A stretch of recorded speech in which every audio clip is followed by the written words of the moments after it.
حاضرین جمعہ، خطبہ جمعہ کی مناسبت سے ایک اہم عنوان کو لے کر کے آپ لوگوں کی خدمت میں حاضر ہوں۔ عنوان ہے کہ کامیابی زندگی کا ایک قیمتی راز عبادات میں شوق ہے۔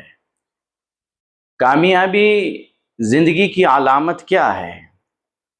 ایک کامیابی زندگی کی علامت یہ ہے کہ کامیابی زندگی اللہ رب العالمین کی عبادت سے غفلت، لاپرواہی، سستی نہیں برتتی ہے، اور جو زندگی اللہ رب العالمین کی عبادت سے غافل نہ ہو، رب العالمین کی عبادات میں سستی کاہلی کا شکار نہ ہو، تو یقین مانو کہ ایسی زندگی کامیاب زندگی ہے۔ اور کامیابی زندگی رب العالمین کی عبادات میں کامل شوق کا مل جانا، کامل جذبے کا مل جانا، یہ دنیا وما فیہا سے بہتر ہے۔ دنیا اور دنیا کی جتنی چیزیں ہیں، یہ جتنی چیزیں آپ دیکھ رہے ہیں، ایک انسان کے اندر اللہ رب العالمین کی عبادت کا شوق ہے، ایک انسان کی زندگی میں اللہ تعالیٰ کی عبادت کرنے کا جذبہ ہے، ولولہ ہے، سستی نہیں ہے، کاہلی نہیں ہے، تو یقین مانو ایسی زندگی دنیا اور دنیا وما فیہا، یعنی دنیا میں جتنی چیزیں ہیں ان تمام چیزوں سے بہتر ہے۔